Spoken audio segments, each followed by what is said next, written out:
Hi, it's Dwyer, gamblersadvisory.com.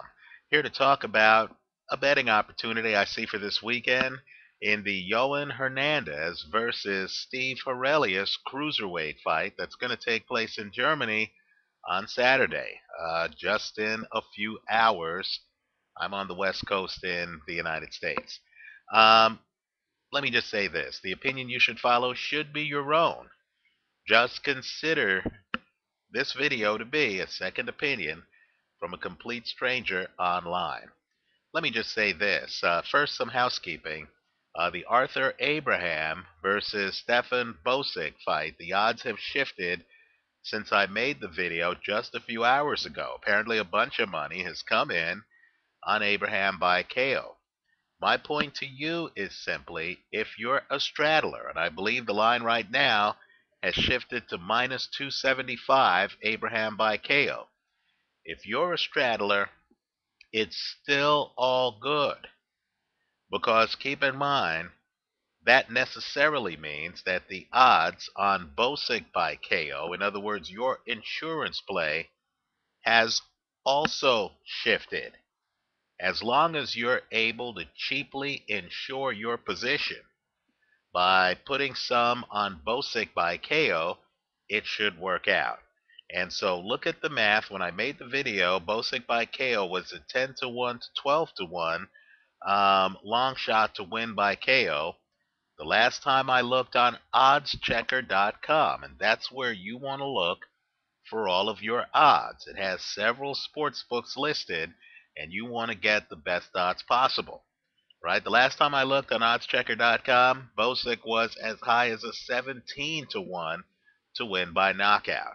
So again, I mean, as long as you're able to somewhat ensure your payout with the straddle of Bosic by KO, then I think you should be all right. We'll see what happens in the fight. Keep in mind, folks, this is a non-title fight, and so that has all kind of repercussions, including the length of the fight. So you need to research it before you jump in the water, right?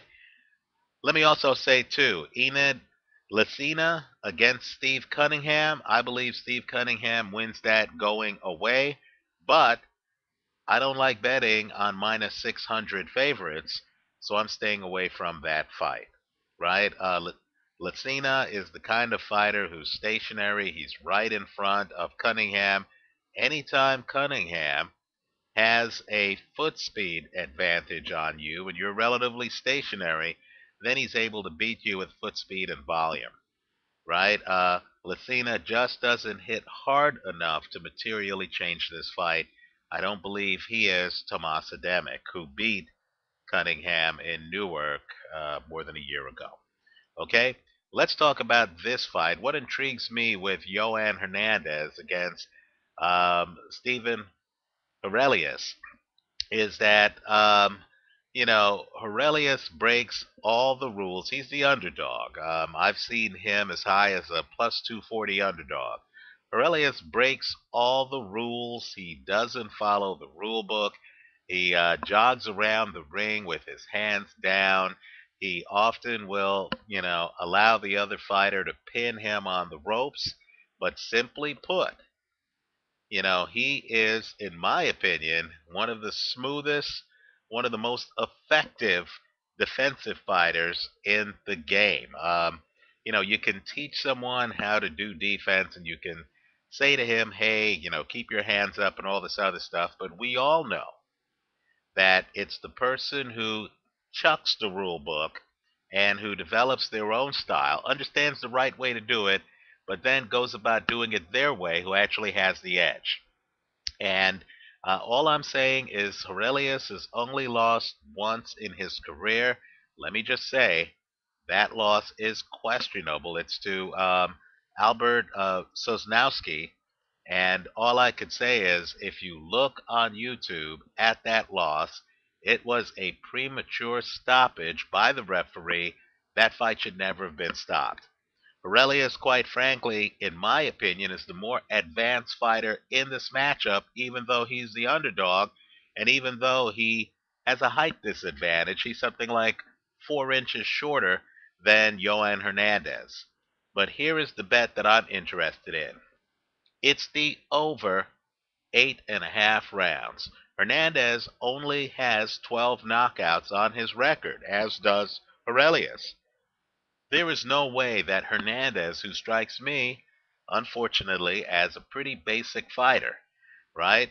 He's a 1-2 guy. I don't see the hand speed.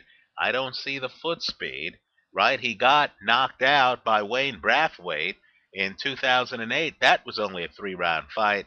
I think this guy's been getting by on athleticism and size. I don't think he hits that hard. I don't think he's that skilled.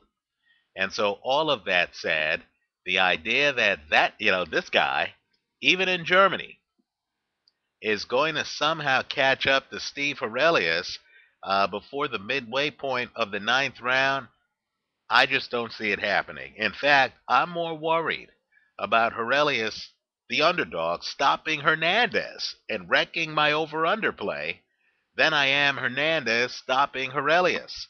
So I actually like this play. I believe you get it at between a minus 140 and a minus 120, depending on the sports book. But I like the over 8.5 rounds in the Herelius versus Yoan Hernandez fight in Germany. Herelius, too, I know he's older. I know he's 34. Wow, he's in great shape for a 34-year-old. And really what his game is he's about moving around the ring, being unorthodox. I believe when his opponent sees that he has dropped his hands and is just, bobbing and weaving in front of them, I think that takes opponents out of their game. Pretty soon they find themselves out of their comfort zone. Pretty soon Herelius is countering them. Pretty soon the scorecards are close and it's late in the fight and they start to panic. Herelius does hit hard. He is very unorthodox. I simply do not know how, with a fighter this unorthodox, you're able to find sparring partners who can duplicate his style. So I'm not picking him to win the fight. I'm just picking this fight to go over 8.5 rounds. I like that bet at a minus 140 or minus 130 or minus 120. Let me know what you think. Leave your comments for me here on YouTube or at gamblersadvisory.com. And I do hope you visit our Facebook page, gamblersadvisory.com, of course, on Facebook. Thanks for watching.